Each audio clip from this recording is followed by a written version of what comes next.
Baik, Bapak Ibu yang dikasihi Tuhan, saya ingin menyambung apa yang telah kita pelajari minggu kemarin dengan tema Hari Raya Sefaut, undangan ilahi untuk Hari Raya Penuaian.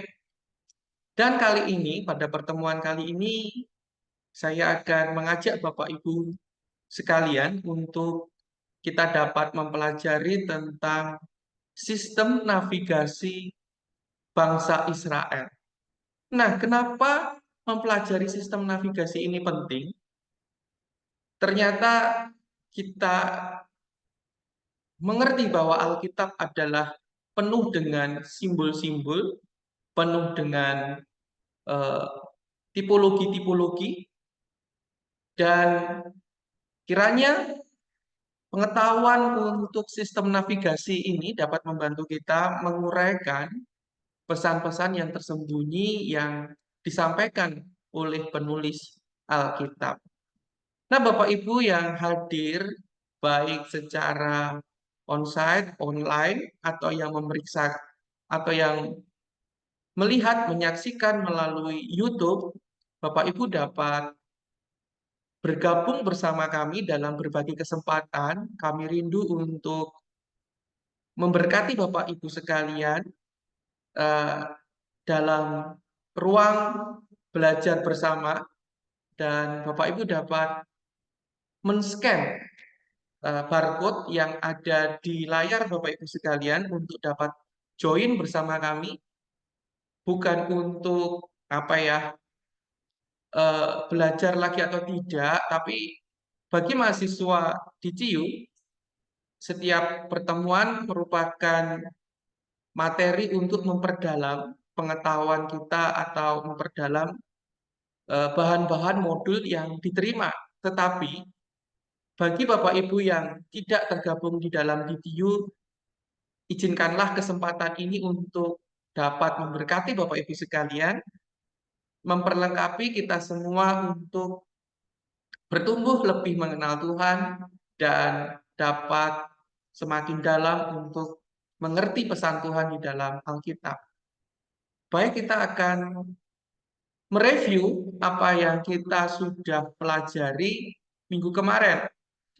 Di dalam Kisah Para Rasul, pasal yang kedua, ayat yang pertama inilah, di mana kita akan menyongsong setelah Hari Raya Pentakosta ini, atau apa? Hari Raya Paskah.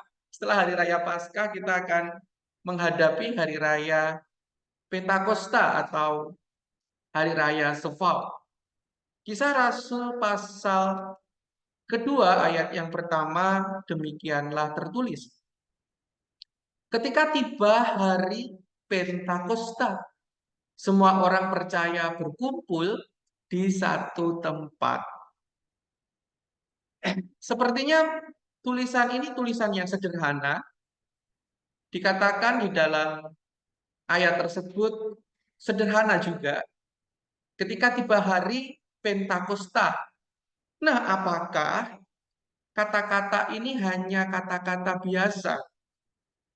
Ternyata penulis Lukas adalah orang Israel dan dia mengabarkan tulisan ini kepada Theophilus, muridnya, dan berlatar belakang juga orang-orang Ibrani juga, di mana ketika mereka menuliskan kata-kata ini, mereka sudah memahami. Dan para penulis Alkitab tidak menyadari bahwa apa yang mereka tulis ini beyond the time, melewati waktu, ruang, kebudayaan, sehingga kita yang berada di luar kebudayaan Israel, kita kurang dapat menangkap arti dari Hari Raya Pentakosta. Terutama bagi gereja, ketika gereja hari-hari ini atau generasi-generasi muda terakhir ini, ketika membaca Hari Pentakosta, ya di dalam image mereka adalah ketika tiba hari di mana Roh Kudus turun. Tetapi ketika Kisah Para Rasul 2 ayat pertama ini ditulis, ini terjadi bukan saat, maksudnya pada saat Roh Kudus turun, tapi before, sebelum. Jadi ini menunjuk ada peristiwa-peristiwa sebelumnya yang melatar belakangi peristiwa itu terjadi. Apa peristiwa itu terjadi? Yaitu kita sudah bahas pada pertemuan yang lalu, di mana hari raya Pentakosta adalah hari raya orang Ibrani, orang Yahudi, orang Israel memperingati penuaian, hari raya menuai. Setelah mereka menerima hujan selama 6 bulan, setelah tanaman-tanaman itu hujan dan akan memasuki masa kering, mereka memanen hasil panen. Dan mereka juga memperingati pada hari Sebaot atau pada hari ke-50 adalah di mana mereka memperingati setelah keluar dari negeri Mesir, mereka berjalan selama 50 hari untuk sampai di Gunung Sinai. Dan di Sinai itulah mereka menerima Taurat. Taurat itu covenant, perjanjian antara Allah dan umatnya.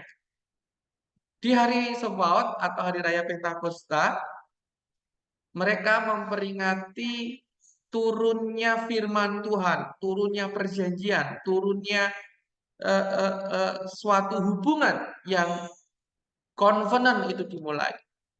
Yaitu mereka memperingati perjanjian pernikahan antara umat Tuhan, orang Israel, dan Allah Elohim itu sendiri, Yehova. Kemudian di hari raya Pentakosta, ternyata merupakan hari kelahiran dan kematian Raja Daud. Itulah sebabnya kalau Bapak Ibu membaca Kisah Para Rasul, pasal yang kedua, Petrus ketika dia berdiri di tengah-tengah situasi yang sangat mengejutkan bagi anak-anak Tuhan saat itu, khotbah dari Rasul Petrus beranjak dengan siapakah Daud, siapakah Yesus keturunan Raja Daud yang sedang mereka peringati. Jadi khotbahnya Petrus ternyata bukan khotbah karangan biasa, tetapi khotbah yang otentik, maksudnya khotbah yang sesuai dengan narasi-narasi yang terjadi saat itu dan dipahami oleh masyarakat saat itu. Dan kita juga melihat bahwa ketika bangsa Israel keluar dari tanah Mesir dan menuju Sinai, berjalan selama 50 hari, disitulah mereka melakukan penghitungan Omer, yaitu mempersembahkan hasil panen mereka dengan ukuran Omer atau apa yang bisa mereka genggam di tangan mereka. Mereka hitung sebanyak 50 dan puncaknya adalah di hari raya Sebaot untuk semua dibawa kepada Tuhan. Dan setiap hari mereka menghitung dari hari pertama sampai dengan hari yang ke-50, di mana perayaan Sebaot berarti perayaan 7 minggu, di mana setiap minggu mempunyai tema masing-masing dalam perenungan. Sehingga perayaan Sebaot merupakan puncak transformasi ketika mereka merenungkan firman day by day, hari demi hari, sedikit demi sedikit, dalam waktu 50 hari itu menjadi puncaknya mereka. Penuh akan hikmat Tuhan, penuh akan penyingkapan-penyingkapan yang baru bagi Tuhan, apa yang Tuhan ingin kehendaki untuk mereka lakukan dan kerjakan. Dan di dalam puncak hari itu, mereka penuh dengan pewahyuan. Terlebih-lebih, semua orang percaya, yaitu semua orang yang percaya kepada Kristus. Siapakah orang percaya yang dimaksudkan dalam Kisah Para Rasul pasal 2 ayat yang pertama ini, yaitu adalah para murid-murid, 12 murid dan yang lain yang percaya, yaitu mereka yang menyaksikan sendiri bagaimana Kristus disalib dan bagaimana Kristus bangkit dan Mereka adalah orang yang menyaksikan bagaimana Taurat, bagaimana perjanjian di atas Gunung Sinai yang diberikan oleh Tuhan itu digenapi. Perjanjian yang digenapi melalui Kristus yang bangkit dari antara orang mati dan kemudian kembali kepada Bapa yang di surga. Itulah puncak di dalam pemahaman mereka, sehingga hati mereka tertransformasi, berubah yang sangat dahsyat. Nanti kita akan dalami apakah perubahan yang mereka akan rasakan. Nah, di dalam bahasa Yunani, ada di dalam layar Bapak Ibu, disinilah ketika semua orang percaya berkumpul di satu tempat. Berkumpul, ini yang ingin saya titik beratkan, yaitu kata ome. Ome ini adalah berkumpul, bersatu. Berkumpul bersatu. Ome ini bersatu.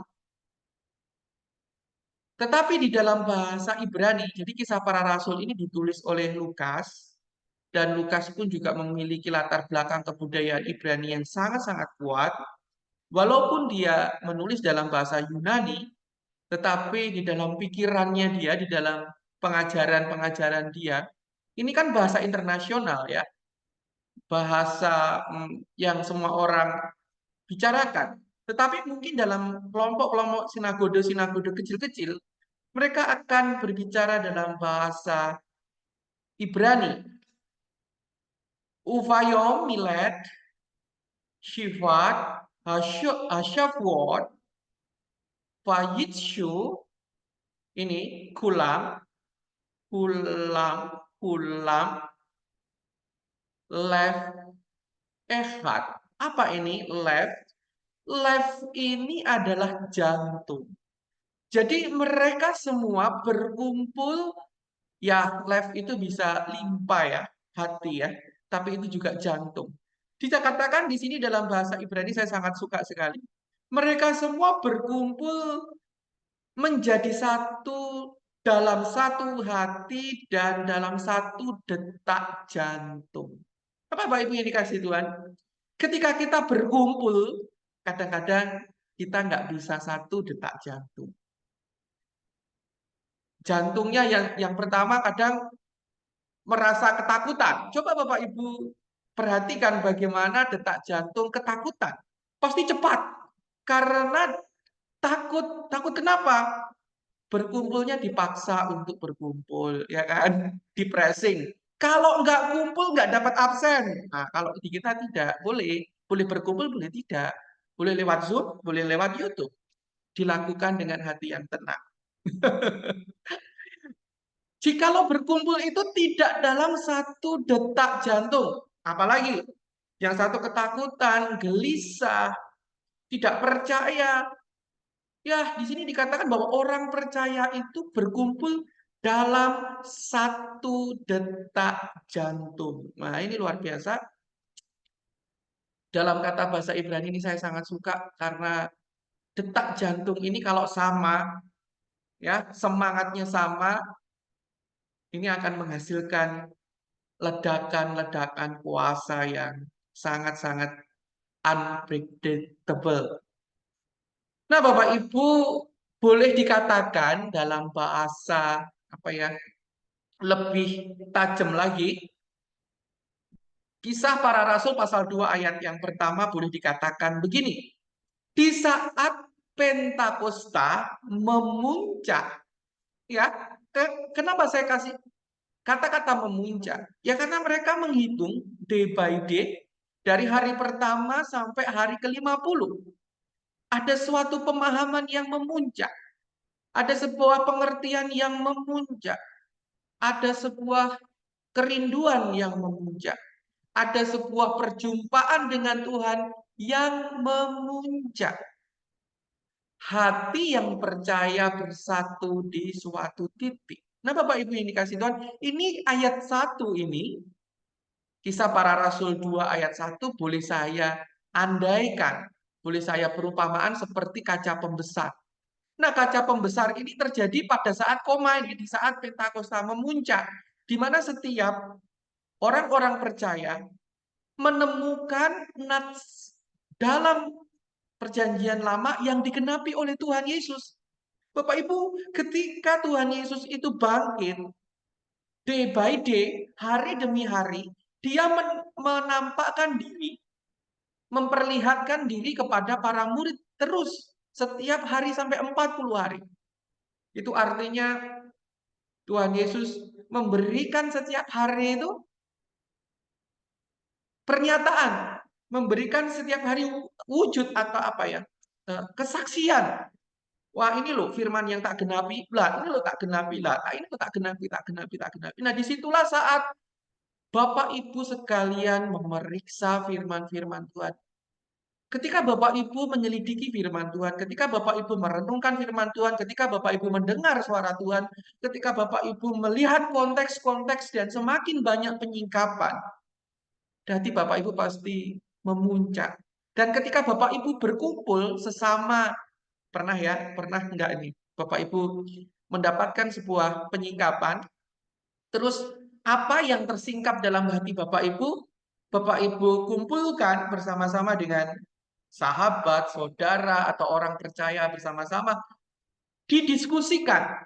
Nah, ketika Bapak Ibu mendiskusikan apa yang Bapak Ibu terima, hati Bapak Ibu membara. Gitu. Ada bara, seperti dua orang yang berjalan di Emmaus. Mereka mendiskusikan firman Tuhan dan hatinya membara.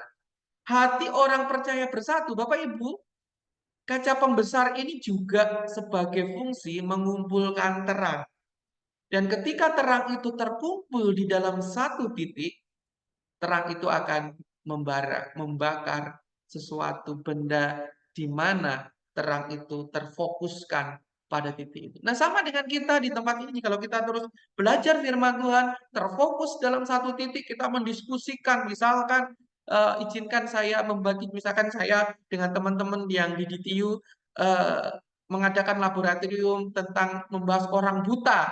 Ya, memang sementara ini agak ke pause ya Bapak Ibu karena kesibukan kita, tapi saya tetap melanjutkannya. Kita membahas benar-benar apa sih definisi orang buta di dalam menurut Injil dan sebagainya. Kita mendapatkan sesuatu dan membakar hati kita untuk semakin mengenal Tuhan. Mari kita lebih lagi melihat di dalam Kisah Para Rasul pasal yang pertama, ayat yang pertama sampai dengan yang ketiga. Kisah Para Rasul yang pertama, ayat 1 sampai dengan 3 ada di dalam layar Bapak Ibu. Saya akan bacakan. Hai Theophilus, dalam bukuku yang pertama, aku menulis tentang segala sesuatu yang dikerjakan dan diajarkan Yesus sampai pada hari ia terangkat. Sebelum itu, ia telah memberi perintahnya oleh Roh Kudus kepada rasul-rasul yang dipilihnya. Kepada mereka, ia menunjukkan dirinya setelah penderitaannya selesai.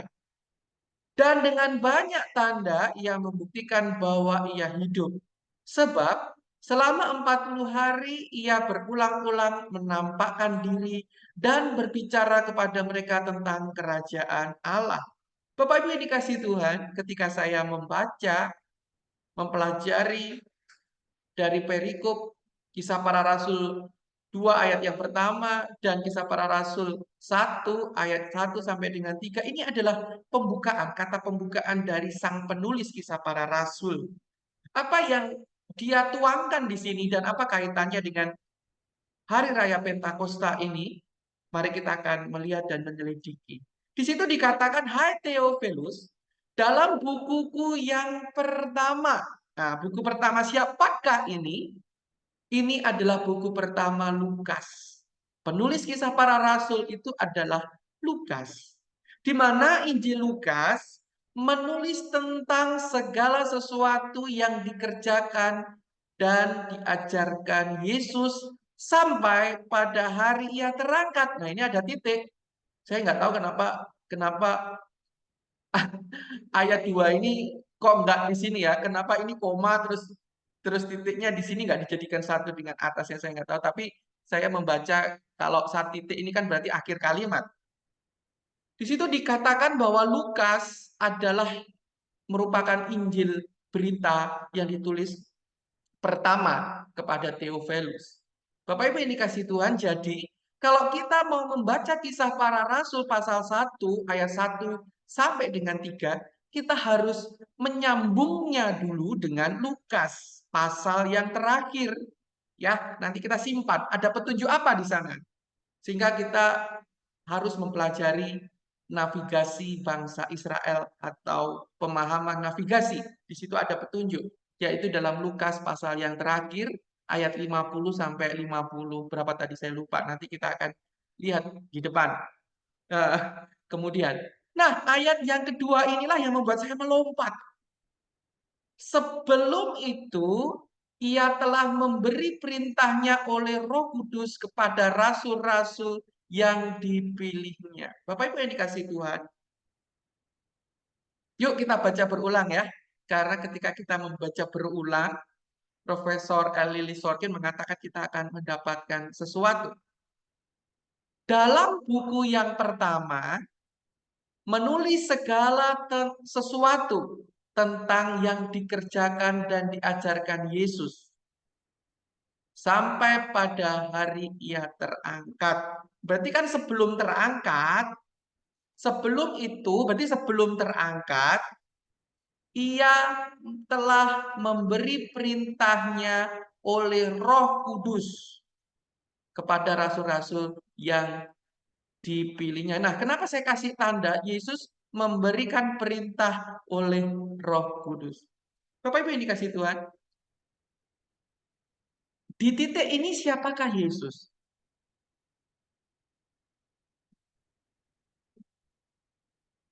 Oke, Yesus adalah guru. Ada yang bisa menjawab? Bentar, ini saya buka mic sebentar. Mungkin kalau ada yang mau jawab. Oke, silakan. Di sini siapakah Yesus? Sebelum dia naik terangkat, siapakah Yesus? Manusia. Oh, Riset dulu ya. manusia. Terima kasih. Ada yang lain Bapak Ibu?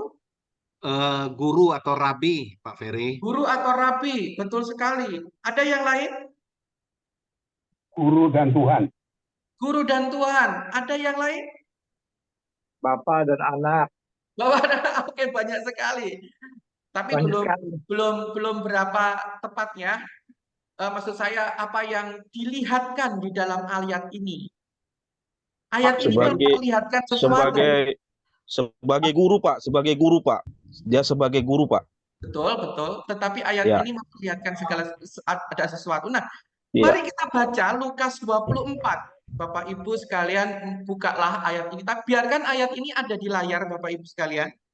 Bapak Ibu buka sendiri Lukas 24.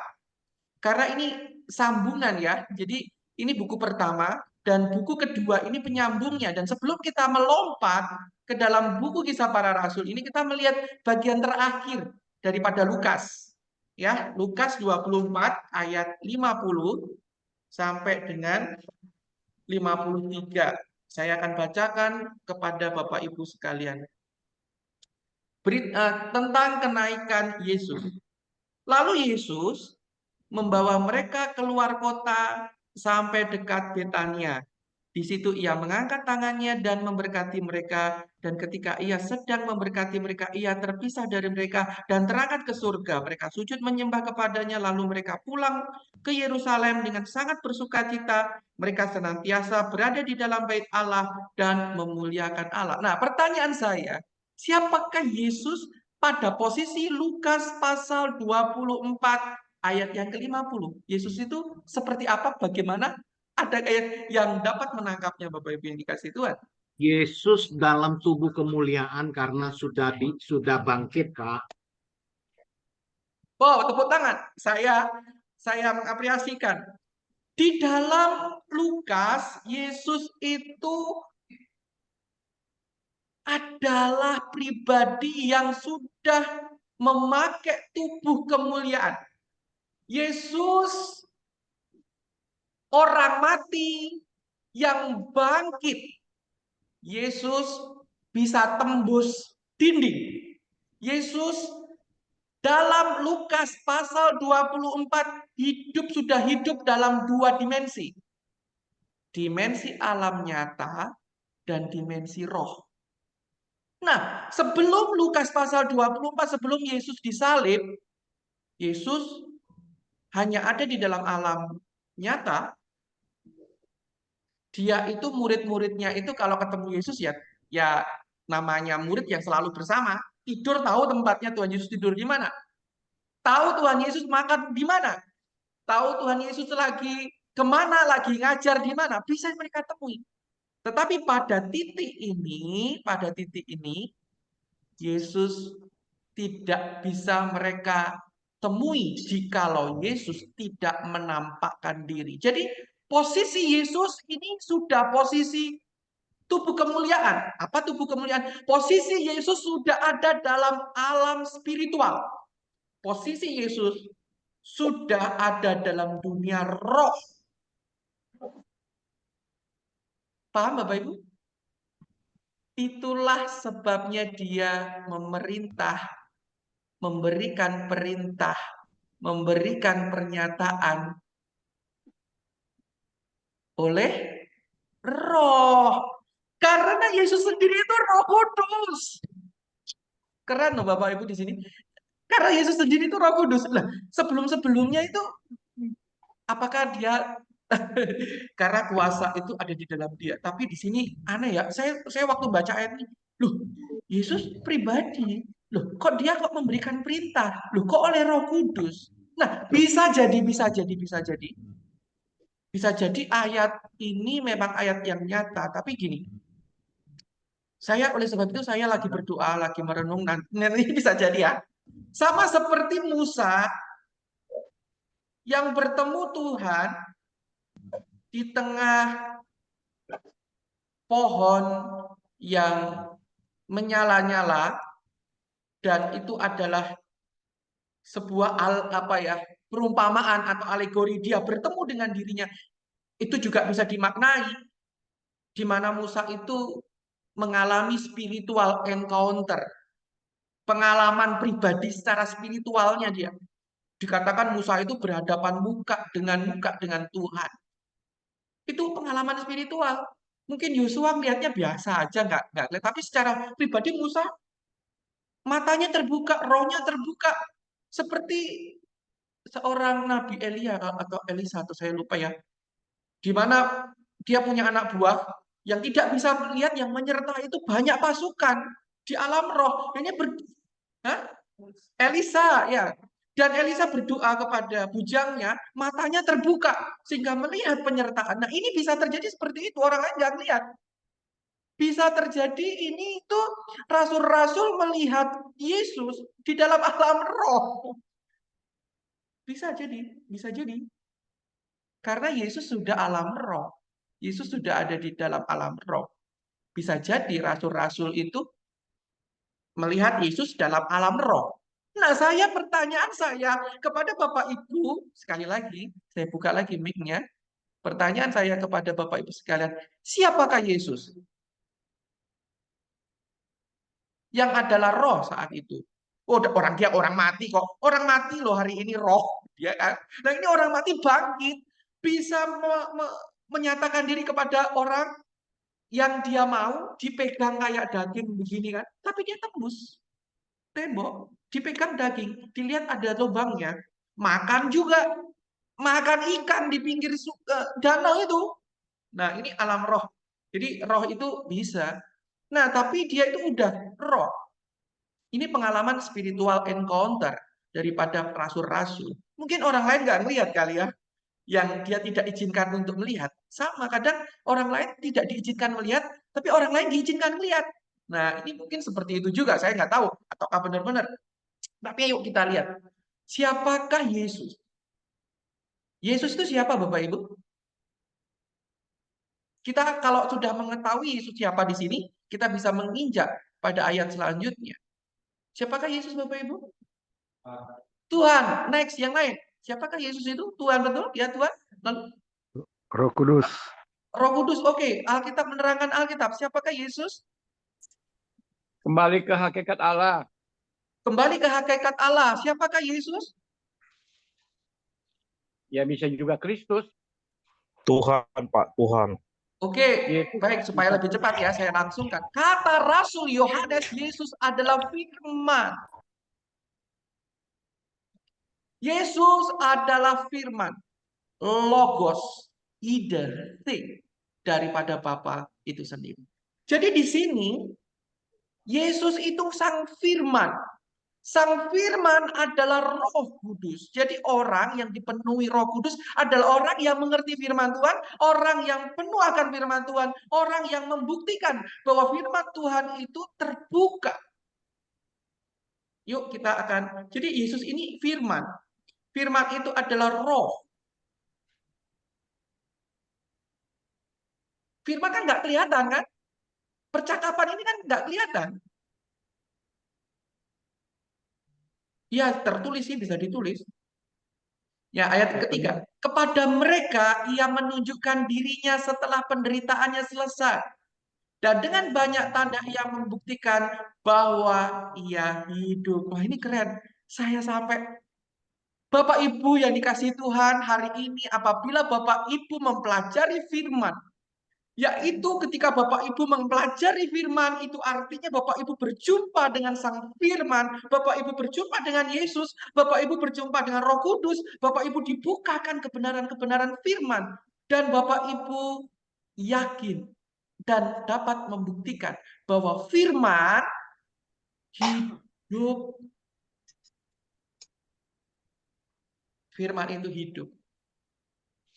Oleh sebab itu, para pemberita firman, ini kan firman, memberitakan Yesus, itu memberitakan kehidupan kepada audiens, karena firman itu hidup. Kadang firman yang hidup itu dijadikan mati oleh pembicara, sebab pembicaranya sendiri mati. Belum di saat ibadah. Kalau dia hari Rabu itu tuh salah, malah tunda. Oke. Saya kunci. Bapak Ibu yang dikasihi Tuhan, ini luar biasa. Saya akan baca sekali lagi ya. Kepada mereka, sang firman menunjukkan dirinya setelah penderitaannya selesai. Dan dengan banyak tanda, sang firman membuktikan bahwa firman hidup. Firman yang tertulis. Alkitab yang ditiduri orang. Alkitab yang dibaca membuat orang ngantuk. Alkitab yang membosankan. Hidup. Alkitab firman Allah hidup. Itulah sebabnya Bapak Ibu, apabila Bapak Ibu belajar firman Tuhan, Bapak Ibu dapat menemukan pewahyuan-pewahyuan yang hidup, dan Bapak Ibu akan membagikan kepada orang-orang hidup apa yang memberi mereka hidup. Dan oleh sebab itu, bagi para pemberita-pemberita yang dipilihnya, mereka harus menghidupi firman. Sebab firman diberitakan bukan dibuktikan, bukan melalui omongan doang, dibuktikan bukan melalui kepandaian doang, dibuktikan bukan melalui penyelidikan kata-kata dasarnya, bahasa aslinya doang, tetapi lewat tindakan, lewat bukti kasih, lewat action, lewat buah, lewat tindakan. Sebab ia hidup. Sebab, ada sebab lagi ya. Selama 40 hari ia berulang-ulang menampakkan diri. 40 ini bicara tentang bangsa Israel yang berjalan di padang gurun selama 40 tahun. Untuk apa? Berjalan terus dengan firman Tuhan. Gagal, berhasil, gagal, berhasil, gagal, berhasil. Mendalami firman itu berulang-ulang. Ia menampakkan diri. Jadi berulang-ulang Tuhan Yesus itu menampakkan diri juga kepada kita.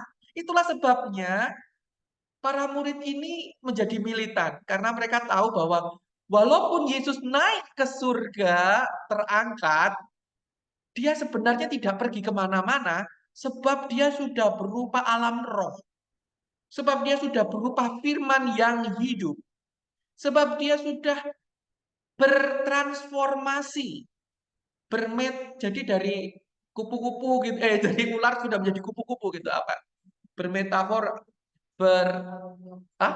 iya itu tadi katanya Pak Angel sekali. Sebab selama 40 hari ia berulang-ulang menampakkan diri dan berbicara kepada mereka tentang kerajaan Allah. Semuanya ini adalah tentang kerajaan Allah, Bapak Ibu. Oke? Nah, oleh Roh Kudus, Yesus membuktikan bahwa firman hidup. Jadi Bapak Ibu yang dipenuhi Roh Kudus bukan berarti mereka lama-lama dalam berbahasa roh, lama-lama dalam harus melakukan mujizat, harus tidak. Ya, itu memang penting ya, karena spiritual encounter. Tapi orang yang dipenuhi Roh Kudus adalah orang yang membuktikan Yesus Sang Firman hidup. Bukan cuma membuktikan firman itu hidup, tapi hidup di dalam firman. Karena bukan cuma suaranya, bukan cuma pengertiannya, seluruh hidupnya berbicara. Sebab ayat itu kan apa ya? Firman Tuhan ini kan tertulis ya, tapi kok bisa terdengar ya? Jadi bukan dibacain kita baca, tapi seolah-olah kita mendapatkan pribadi berbicara dengan Tuhan. Ya, ini membuktikan bahwa ia hidup. Kita kembali di dalam Lukas pasal 24 ayat 50 sampai 53. Ini merupakan awal dari kisah para rasul pasal yang pertama dan disinilah letak navigasi. Ada yang berita selanjutnya yang harus kita pelajari. Lalu Yesus membawa mereka keluar kota sampai dekat Betania. Jadi ini sudah berbicara tentang geografi, Bapak Ibu. Dari suatu tempat, Yesus membawa mereka keluar kota sampai dekat Betania. Minggu kemarin saya sudah memberikan peta, nanti saya akan ulangi. Di situ mereka sujud menyembah kepadanya, lalu mereka pulang ke Yerusalem. Nah, ini geografi lagi. Dari Betania mereka kembali ke Yerusalem. Setelah mereka pulang, mereka senantiasa berada di dalam bait Allah. Nah, ini juga menunjukkan geografi juga. Setiap lembar Alkitab, Bapak Ibu, selalu ada geografi. Geografi Alkitabnya selalu ada. Bahkan di halaman terpolos pun yang kosong, itu ada masa intertestamentum selama 300-an tahun, di mana Allah mempersiapkan kedatangannya. Saya tidak berbicara ke situ, tapi saya ingin memperlihatkan Bapak Ibu bahwa di sini ada geografi. Dari satu tempat ke tempat lain, lalu dari tempat itu kembali lagi, dan kemudian berada di tempat lain lagi. Ini ada sebuah geografi. Nah, di dalam kisah para rasul pasal 1 ayat 12 sampai 14, maka kembalilah rasul-rasul itu ke Yerusalem dari bukit yang disebut Bukit Zaitun. Nah, ini sambungan Lukas tadi. Lukas memberitakan ini adalah Betania, kemudian pada buku selanjutnya dia berbicara itu adalah Bukit Zaitun. Yang jaraknya dari Yerusalem tidak jauh. Setelah mereka tiba di kota, naiklah mereka ke ruang atas tempat mereka menumpang. Jadi Alkitab itu ada sesuatu yang plop ya. Jadi keterangan itu kadang detail menurut sudut pandang masing-masing.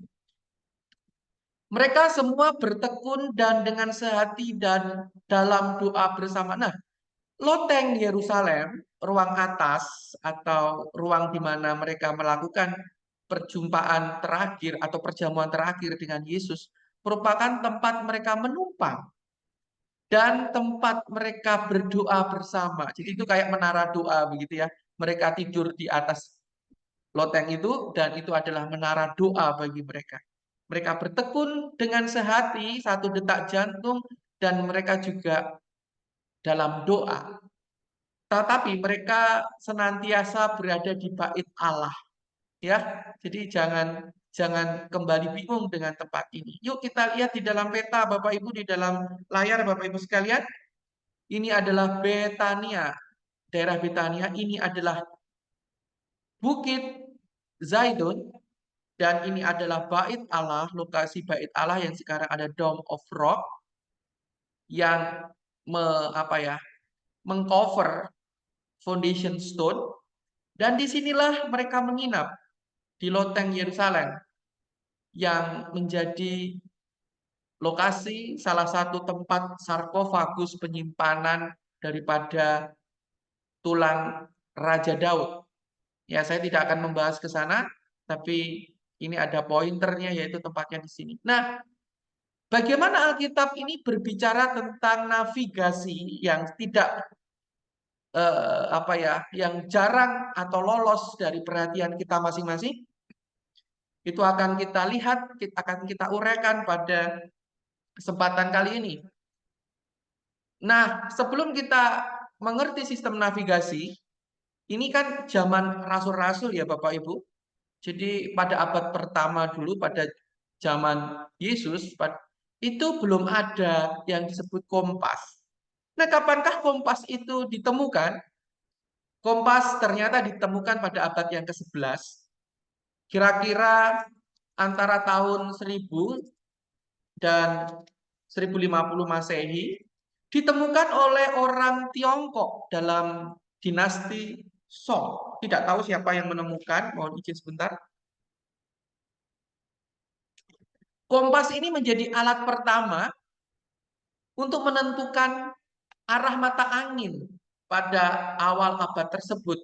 Ya, memang sebelumnya orang sudah mengetahui mana utara, mana selatan, mana timur, mana barat berdasarkan matahari, berdasarkan bulan, berdasarkan bintang. Nah, tetapi melalui kompas ini, orang menjadi terbantukan, menjadi sangat lebih akurat. Jadi ini dukungan akurat. Tetapi pada zaman dulu, mereka sudah punya sistem navigasi dengan matahari, dengan bulan, dan dengan perbintangan. Nah, bagaimana navigasi dipahami oleh orang-orang Israel, bangsa Israel pada zaman dulu kala? Ini yang akan kita kupas pada malam hari ini, dan bagaimana sistem navigasi ini juga berbicara di dalam Kisah Para Rasul dan mewarnai teologi atau makna teologis yang dapat kita serap dari Kisah Para Rasul pasal 2 ayat yang pertama menjadi kacamata kita untuk membacanya. Nah, dalam Kejadian pasal 13 ayat 14 inilah pertama kali kata navigasi itu atau arah-arah itu disebut dalam satu kalimat lengkap. Kejadian 13 ayat 14 ini timur, barat, utara, selatan itu pertama kali digabungkan dalam satu kalimat yang beruntun. Saya akan bacakan. Setelah Lot berpisah daripada Abraham, berfirmanlah Tuhan kepada Abraham, pandanglah sekelilingmu dan lihatlah dari tempat engkau berdiri itu ke timur dan barat, utara dan selatan. Bapak Ibu ingat baik-baik warna yang saya berikan, sebab warna ini memiliki makna dan akan terhubung sampai dengan akhir yang akan membuat kita memahami konteks ini. Jadi Alkitab kita ini keren loh Bapak Ibu, seperti 3 dimensi gitu.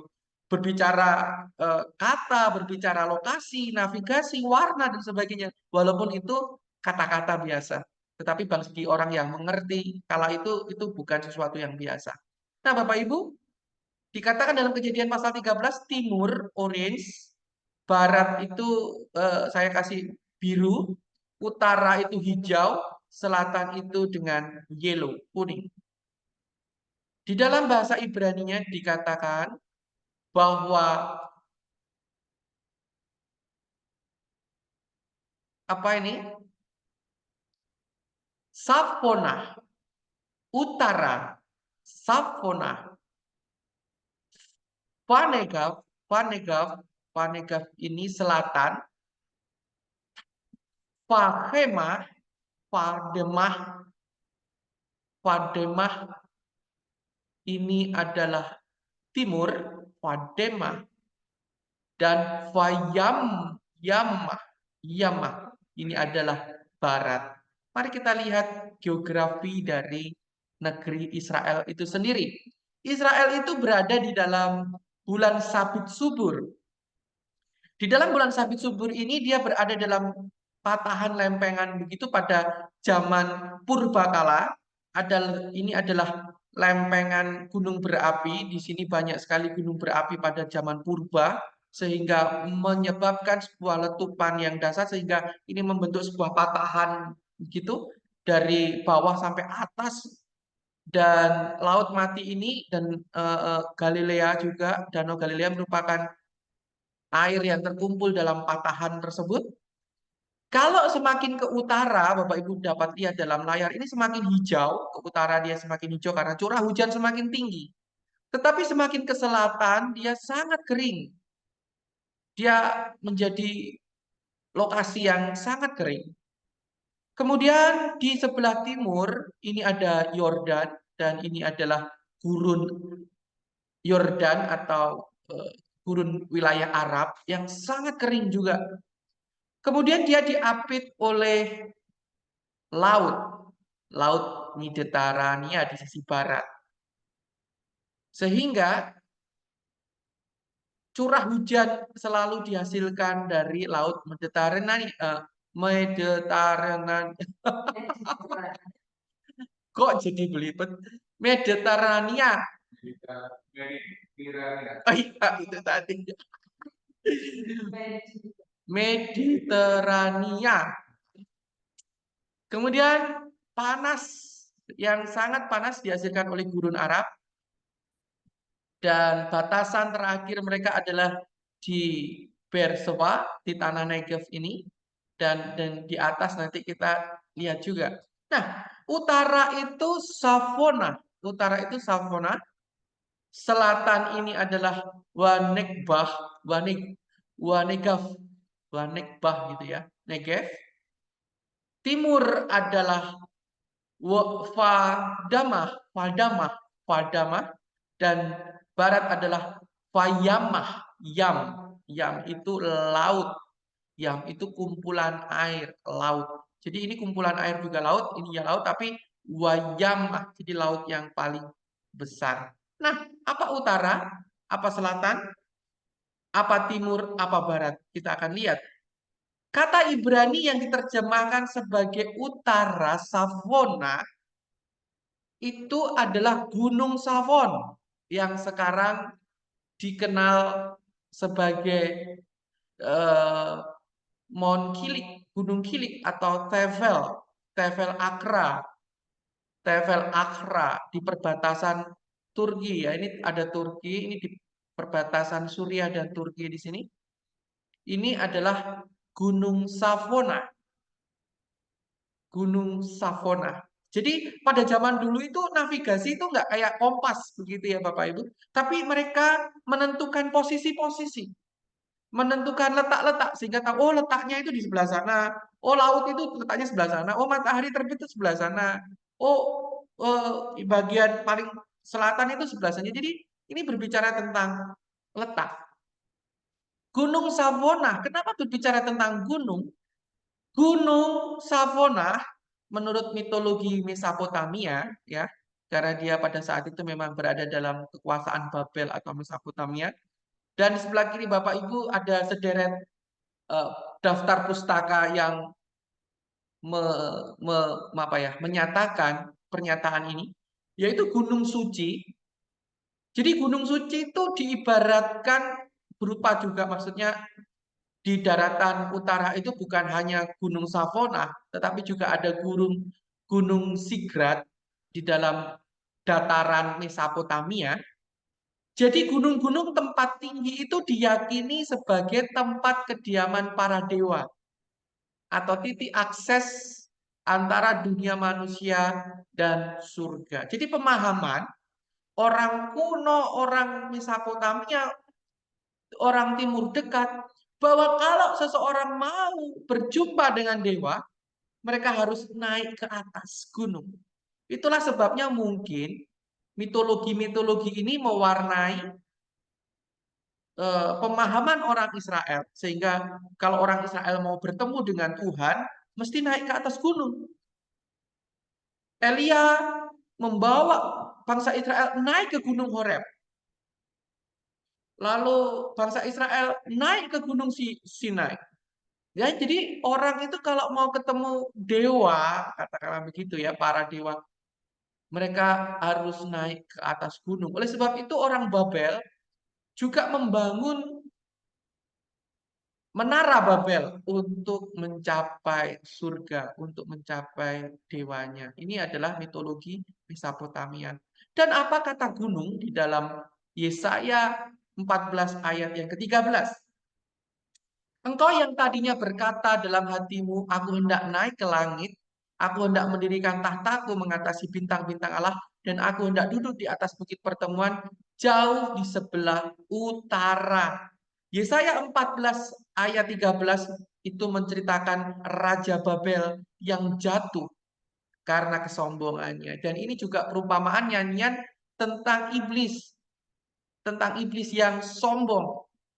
Jadi gunung adalah tempat pemujaan. Kenapa orang Israel itu mengatakan di sebelah utara itu adalah gunung, karena asal mereka adalah negeri Mesopotamia.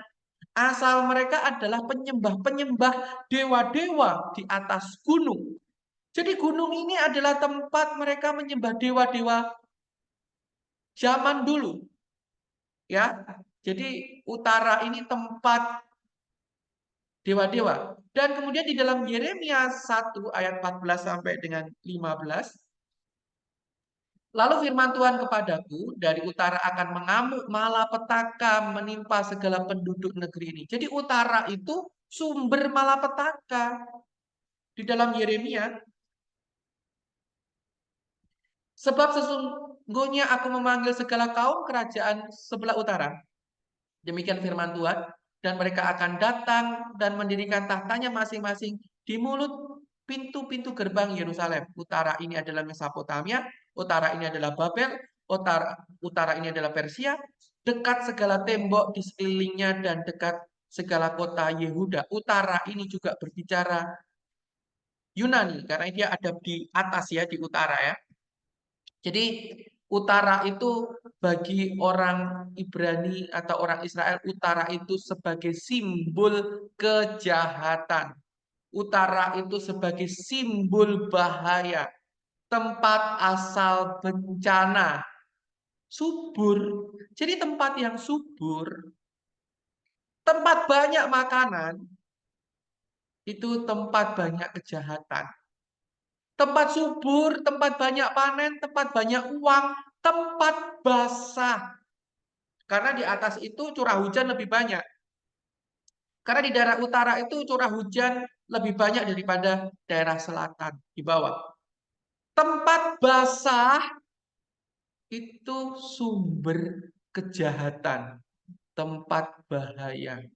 Asal bencana itu tempat basah. Jadi Bapak Ibu, jangan masuk angin di tempat basah, karena di tempat basah itu Bapak Ibu bisa masuk angin.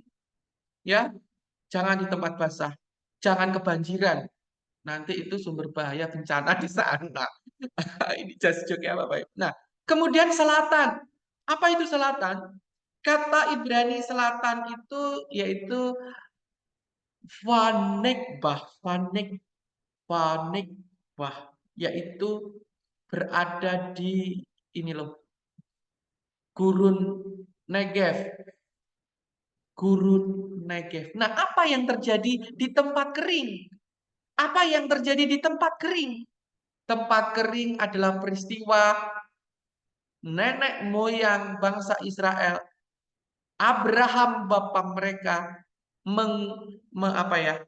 menanam pohon tamariska, memberikan iman yang begitu kuat untuk menduduki tanah itu. Jadi tanah selatan, tempat yang kering itu adalah tempat yang penting. Apa pemandangan mereka?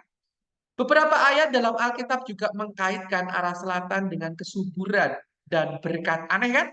Selatan ini keringnya kayak Bapak Ibu lihat ini. Ini foto yang saya ambil dari Google, yaitu tentang wilayah Gurun Negev atau wilayah Negev.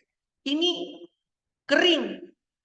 Tetapi di dalam kekeringan ini menurut Yeskiel 47 ayat 1 sampai dengan 12, Bapak Ibu nanti baca sendiri karena ayatnya panjang. Berbicara tentang kesuburan, berbicara tentang berkat. Ada sungai yang mengalir dari bait Allah menuju timur. Jadi ada berkat ketika orang itu berada di tempat kering, mengeringkan diri, memiskinkan diri. Dikatakan di dalam khotbah Yesus, berbahagialah orang yang miskin di hadapan Allah, karena dialah yang mempunyai kerajaan Allah. Jadi ketika Abraham memiskinkan diri, berada di tempat kering, mengosongkan dirinya, itu tempat kesuburan. Abraham tidak memilih tempat yang basah, tapi tempat yang kering. Nah, selatan ini simbol kesejatian, iman yang sejati, iman Abraham yang sejati, di mana berkat Allah mengalir atas peristiwa-peristiwa penting di sebelah selatan, peristiwa iman, peristiwa di mana Abraham tumbuh, di mana Abraham tinggal, di mana Ismail ada, di mana Ismail itu kan dibuang di daerah selatan. Iskak juga berada di selatan. Daud juga berada di daerah selatan dari Hebron. Yakub juga berada di daerah selatan. Jadi selatan ini banyak peristiwa penting di sana, di tempat kering, peristiwa iman yang menjadikan berkat. Jadi berkat Allah itu bagi mereka mengalir ke tempat kering, bukan tempat yang basah. Nah, kemudian kita melihat kata barat. Wayamah.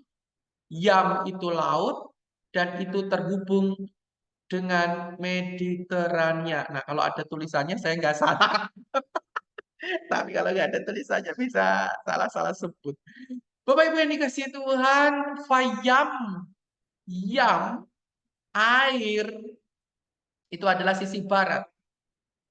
Saya ulangi, kalau dikatakan air, apa yang ada di dalam ingatan bangsa Israel ketika mereka harus berurusan dengan air? Air bah? Oke, ada yang lain? Sebelah selatan, ya melewati kejaran Firaun. Nah, di dalam Yesaya 45 ayat 6 sampai dengan yang ke-7, Akulah Tuhan dan tidak ada yang lain kecuali Aku, tidak ada Allah. Aku telah mempersenjatai engkau sekalipun engkau tidak mengenal Aku. Minggu kemarin kita melihat bahwa Allah lah yang punya inisiatif untuk membebaskan bangsa Israel. Allah lah yang memilih bangsa Israel walaupun bangsa Israel tidak mengenal Allahnya. Supaya orang tahu dari terbitnya matahari sebelah timur, nanti kita akan lihat bahwa tidak ada lain, bahwa tidak ada yang lain di luar Aku. Akulah Tuhan dan tidak ada yang lain yang menjadikan terang dan menciptakan gelap, yang menjadikan nasib mujur dan menciptakan malam. Akulah Tuhan yang membuat semuanya itu. Jadi jadi barat adalah tempat di mana Tuhan itu membebaskan umatnya, memperkenalkan umatnya walaupun umatnya itu nggak mengenal dia, mempersenjatai, memperlengkapi bangsa Israel. Barat itu simbol kedatangan orang-orang yang sedang mencari kedamaian. Jadi bangsa Israel yang ada di Mesir yang hidupnya tidak damai, mereka datang dari Mesir, dari arah barat. Mesir itu kan berada di daerah baratnya Israel kan, menuju tanah perjanjian, melewati laut Teberau, laut yang terbelah itu. Ya. Barat adalah simbol kedatangan orang-orang yang sedang mencari kedamaian. Saya ulangi berulang-ulang sebab nanti ada maknanya.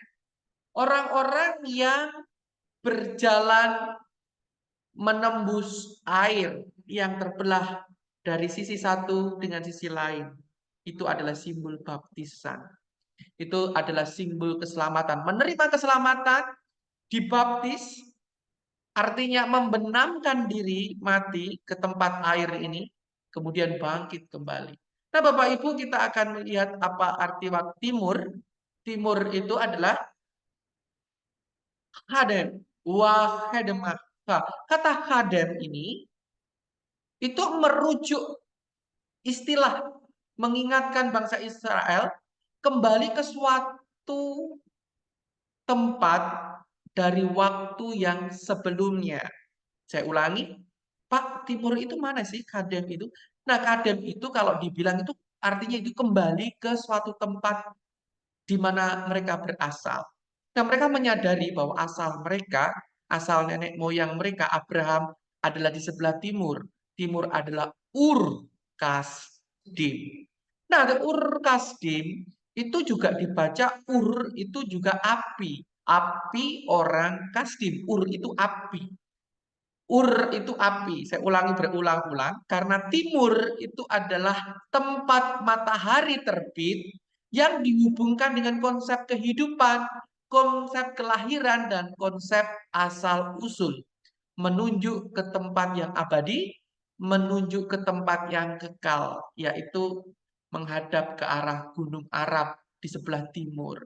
Timur itu tempat asalnya Abraham, yaitu Ur Kasdim, rumah Bapak.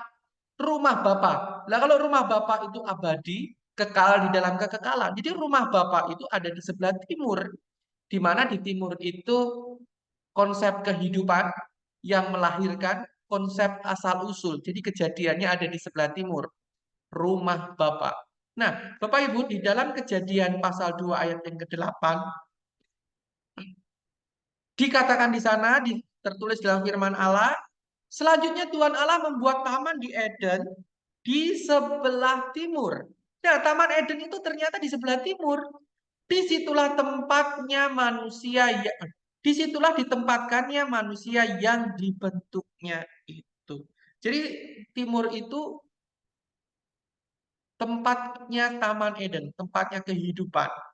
Dia berada di sebelah timur. Timur itu di dalam Yesaya 41 ayat yang kedua, siapakah yang menggerakkan dia dari timur? Menggerakkan dia yang mendapat kemenangan di setiap langkahnya, yang menaklukkan bangsa-bangsa ke depannya dan menurunkan raja-raja. Pedangnya membuat mereka seperti debu dan panahnya membuat mereka seperti jerami yang tertiup. Ini berbicara tentang nubuatan Mesias, nubuatan Allah, kedatangan Sang Allah itu sendiri. Jadi dari timur itu datanglah keselamatan. Datanglah keselamatan. Jadi timur itu simbol keselamatan. Simbol tempat penciptaan. Dan timur itu tempat matahari terbit, tempat terang. Kalau barat tempat matahari terbenam. Ya, tempat kalau timur adalah tempat terang itu terbit. Dan di barat tempat orang membenamkan diri, membaptis diri. Ya, itu Bapak Ibu yang kita pelajari dari navigasi bangsa Israel. Apa berbicara tentang apa? Baik Bapak Ibu, di dalam layar Bapak Ibu ada peta yang Bapak Ibu harus perhatikan dengan seksama karena ini adalah petunjuk yang sangat luar biasa ada di sini. Nanti kita akan menemukan something. Di utara kita ada Gunung Savona. Di sebelah selatan ada tanah Negev. Di sebelah barat ada Laut Mediterania dan juga peristiwa terbelahnya Laut Teberau. Jadi peristiwa baptisan ada di sebelah barat. Timur adalah padang gurun Yordania, tempat matahari terbit, dan di sebelah timur kalau di sana-sanain itu adalah Ur Kasdim yang ada di sebelah timur dari tanah ini. Ini batasannya seperti ini ya. Ini tempat kegelapan, ini tempat di mana Abraham ada, bersekutu dengan Bapak Abraham. Abraham itu kan sukanya menyambut orang dalam pelajaran Tamariska kemarin. Dan Abraham kan sukanya bersekutu dengan 3 orang divine itu, dia menjamu makan. Ya, Bapak Ibu perhatikan baik-baik, di selatan ini tempat orang makan. Di bawah ini tempat orang datang, maksudnya dasarnya kejahatan-kejahatan masa lalu. Kemudian tenggelam di sini dibaptis, kemudian dapat bersekutu, kemudian dapat masa depan hidup untuk kembali ke rumah Bapa. Ya, jadi ini muter ini, muter. Dan apa ini berbicara tentang apa? Ini, nah, bacanya itu dibalik ya Bapak Ibu. Kalau kita navigasi atas itu utara, bawah itu selatan. Karena kita juga menganut kalender matahari ya. Kalau orang Ibrani menganut kalender bulan. Jadi kayak kebalik-balik gitu. Kita membaca dari kiri ke kanan. Mereka membaca dari kanan ke kiri. Jadi dibalik. Nah kalau ini kita balik, utaranya ada di bawah, selatannya ada di atas. Ini tuh sebenarnya membentuk kata bed. Membentuk kata rumah. Di depan ada rumah Bapa. Dia menghadap ke arah depan. Setiap orang yang dibaptis menerima hidup yang baru, dia akan menuju ke dalam rumah Bapa. Nah, sama seperti rumah yang saya juga pernah terangkan, ini rumah yang ada pada di Bethlehem.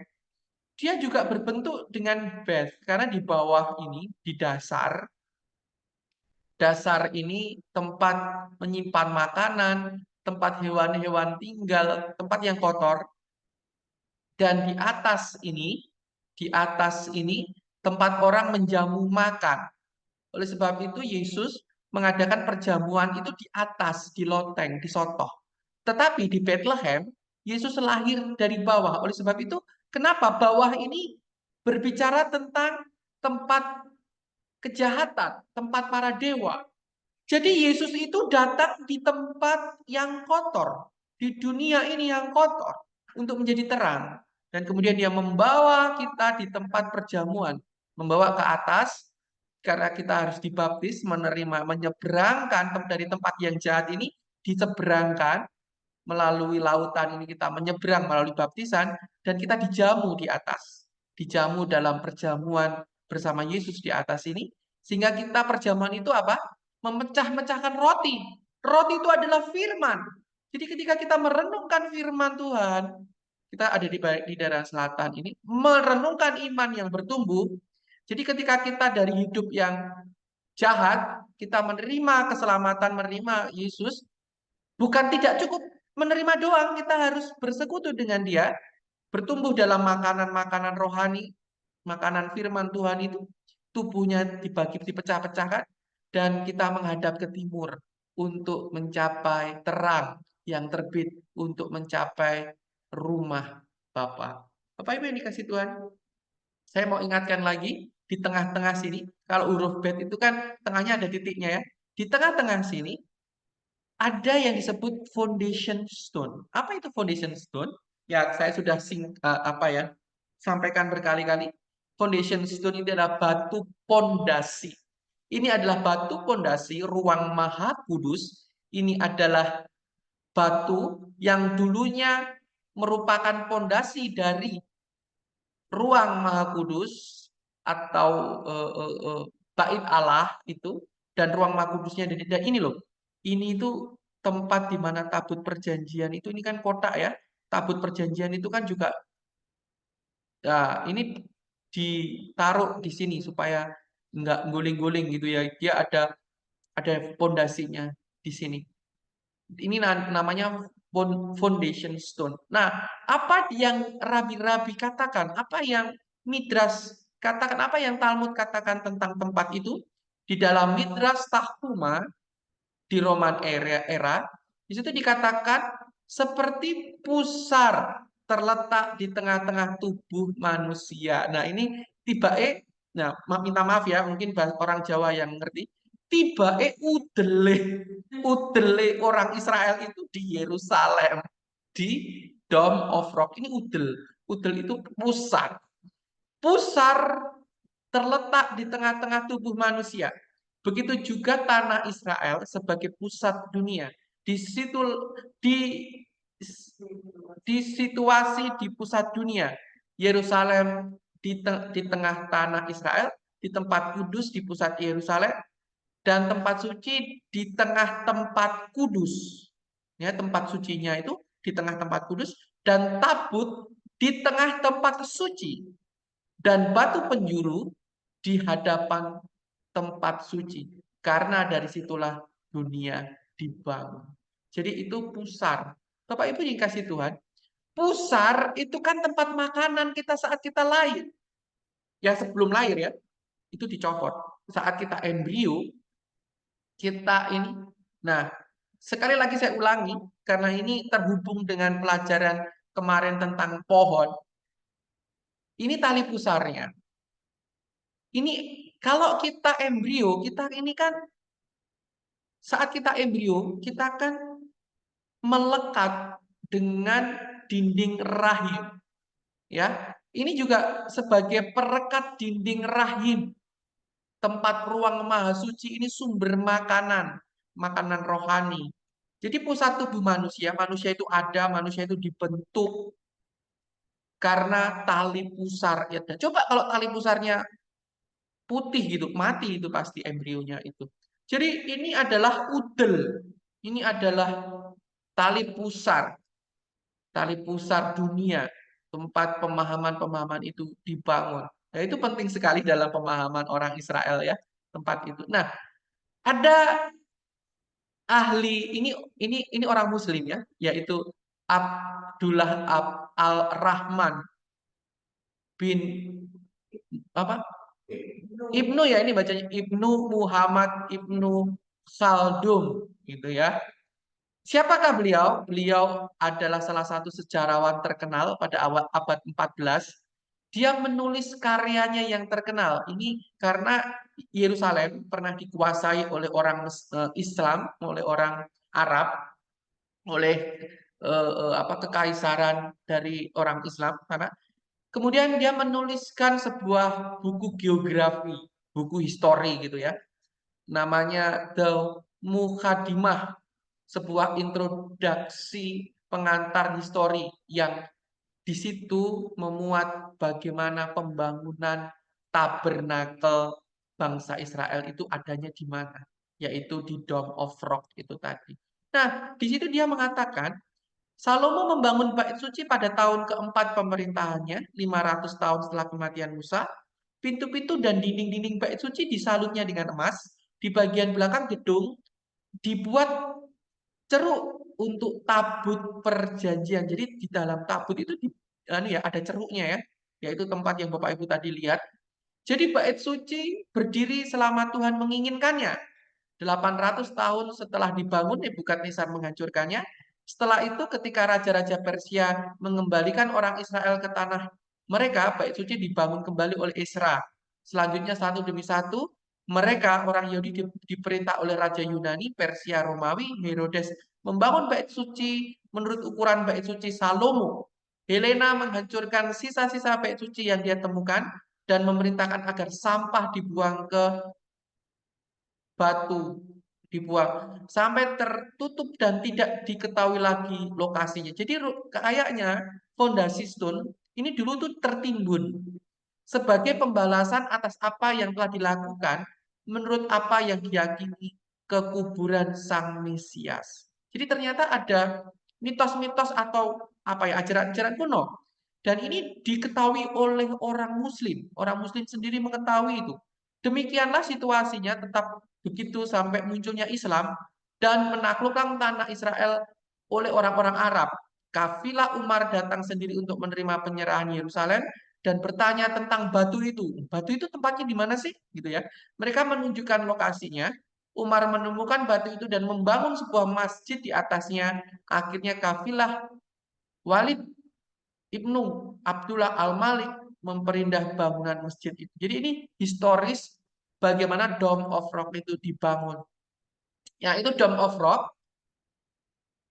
sekitar akhir abad yang ke-7 baru dibangun masjid ini atau kubah ini untuk melindungi, untuk memeterai, dan diyakini di sini adalah tempat di mana Nabi Muhammad itu menginjakkan kaki, kemudian dia terbang naik ke atas untuk menerima kitab, kemudian kitabnya turun ke bawah bersama Nabi Muhammad, kemudian entah bagaimana dia tertransformasi melompat secara supranatural pindah ke Mekah. Itu yang mereka yakini. Dan ini adalah daftar bagaimana Dome of Rock atau Yerusalem itu dikuasai, dikendalikan. Yang kuning ini adalah kendali kaum pagan kuno, yang biru ini adalah kerajaan Israel. Jadi sebenarnya kerajaan Israel itu menguasai Yerusalem itu sebentar, Bapak Ibu. Dan terlalu lama dikuasai oleh negara-negara lain. Dan kemudian dikuasai dengan lama, dikuasai oleh orang Muslim. Dan kemudian hari-hari ini dapat dikuasai kembali. Itulah historis sejenak. Dan mari kita lihat tentang Yerusalem ini menurut geografi dan apa yang terjadi dalam peristiwa itu dan apa yang dikatakan di sana. Bapak Ibu diketahui bahwa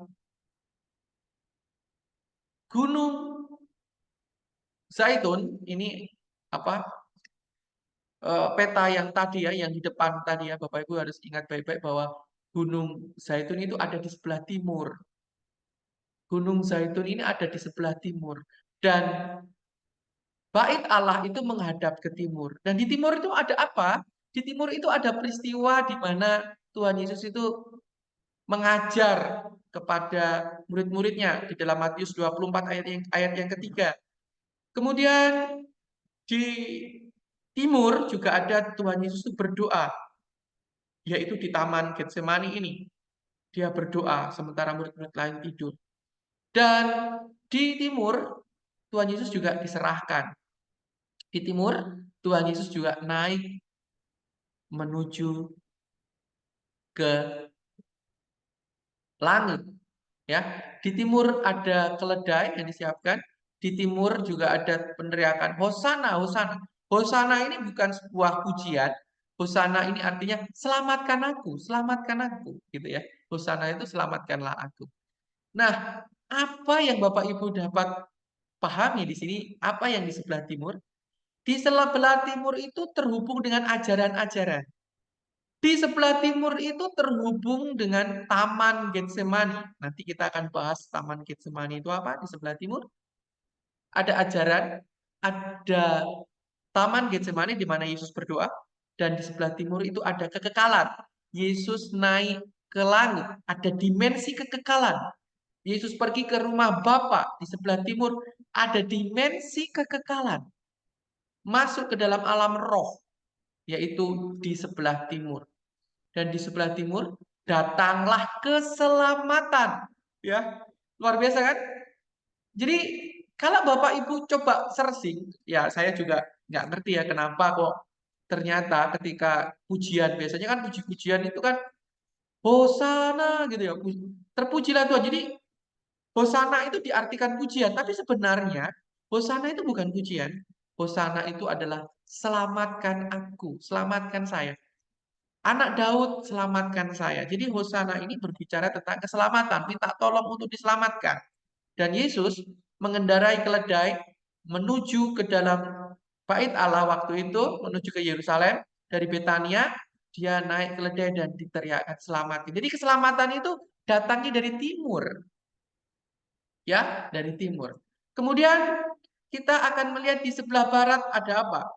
Di sebelah barat, jadi di sebelah timur ada gunung Bukit Zaitun, di sebelah barat itu ada gunung Golgota, ada Bukit Golgota, tempat di mana Tuhan Yesus disalib, mati, dan tempat di mana dia dikubur, tenggelam, terbenam di sana.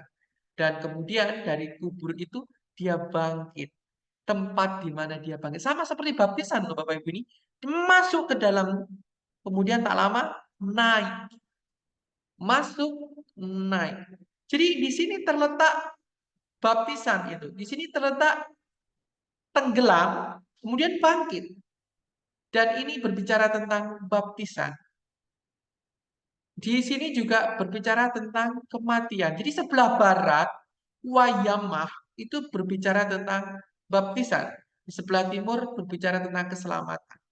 Nah, ini keren ya. Nanti sebelah-sebelah gitu, dia akan... Nah, ketika Tuhan Yesus dibaptis, ya, ketika Yohanes Pembaptis membaptiskan Tuhan Yesus, berarti dia membenamkan dirinya, wayamah.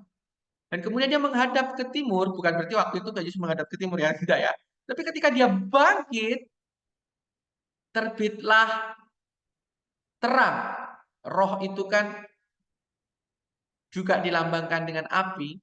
Roh itu juga, walaupun roh itu burung merpati, dan nanti ya, ada clue, ternyata Yunus. Yunus itu adalah burung merpati. Saya baru mengerti kata Yunus itu artinya burung merpati atau Roh Kudus. Jadi burung merpati ini lambang Israel, itu lambang daripada roh itu sendiri, yaitu roh Allah, api itu yang ada dari timur terang. Nah, Bapak Ibu coba Bapak Ibu lihat, dari barat menghadap ke timur.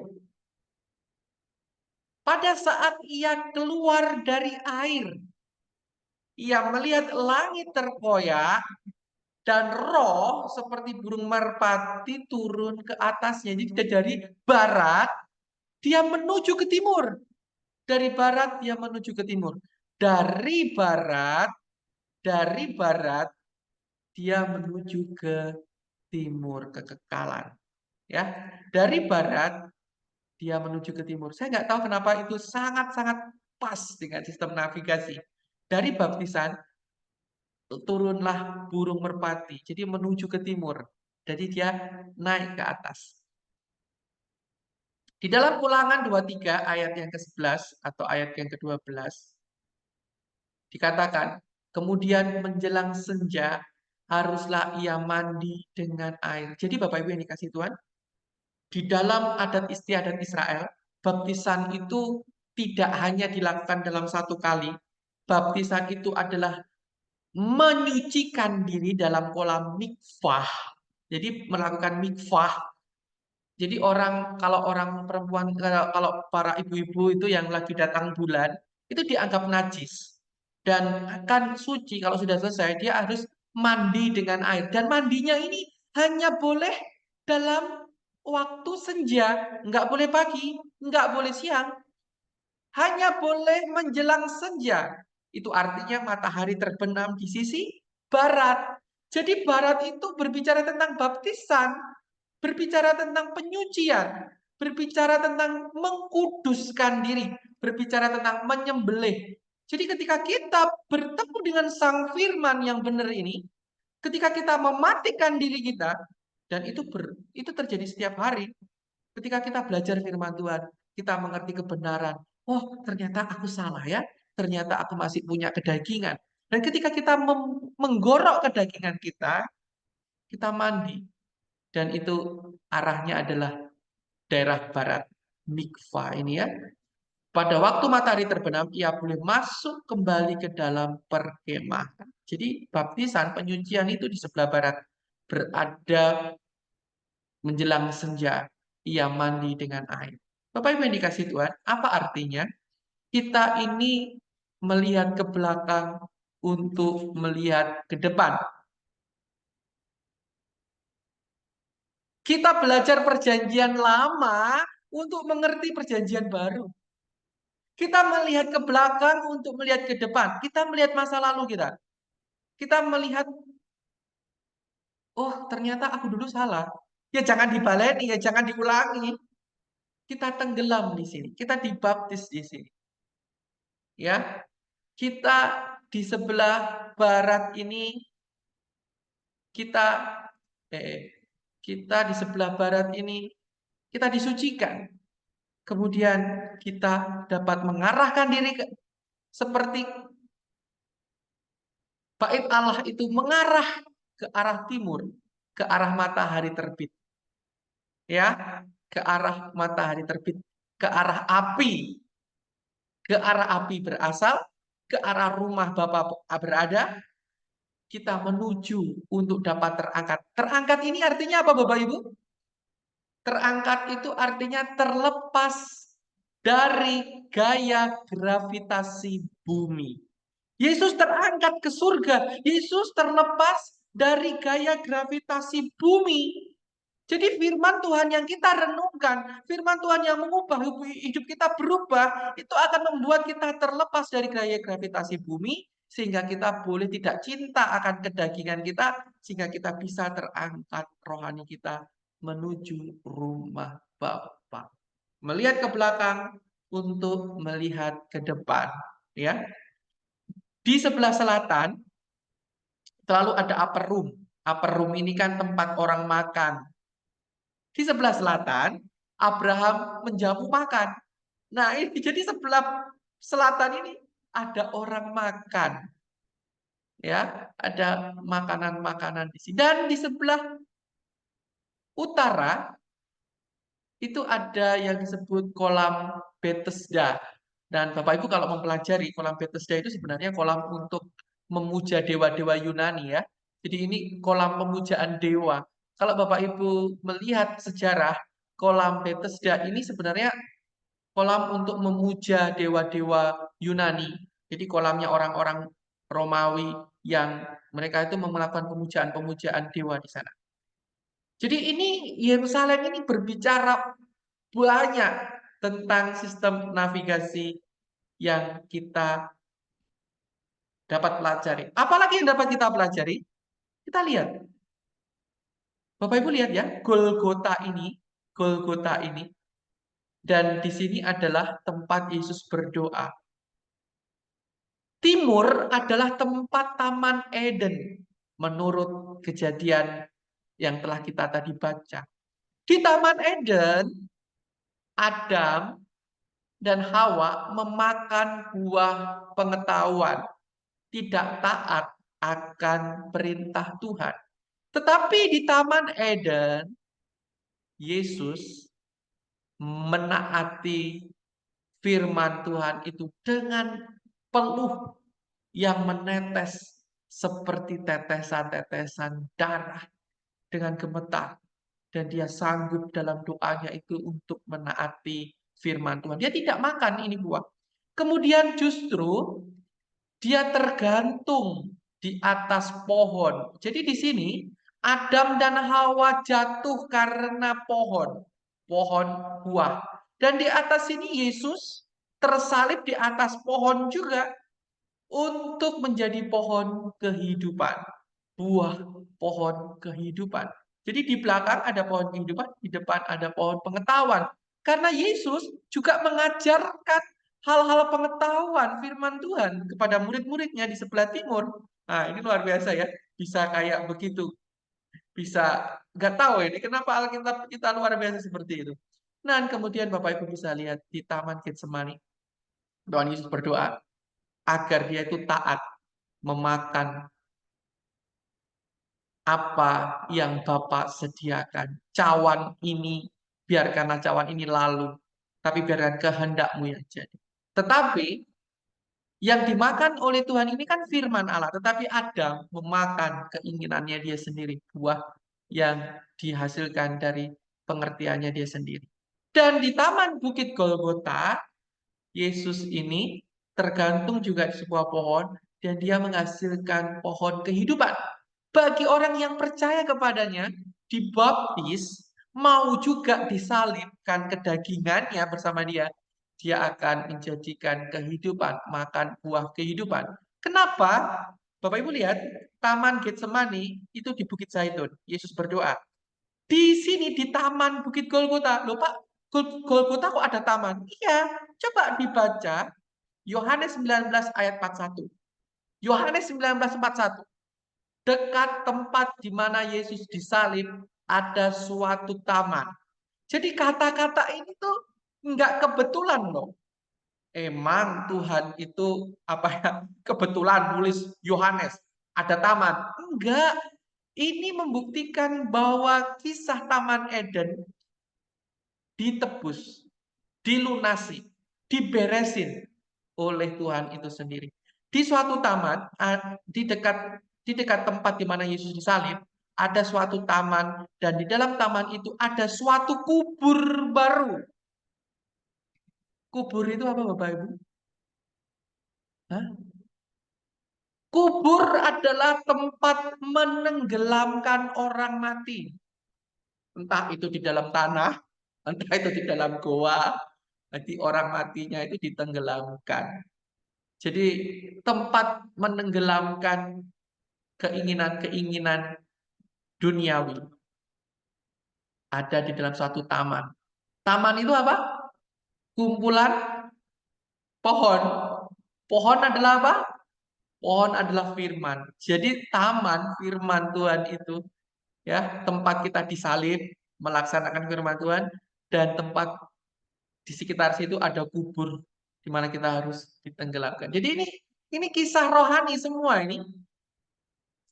Peristiwa yang ada di dunia ini terkait dengan hal-hal rohani.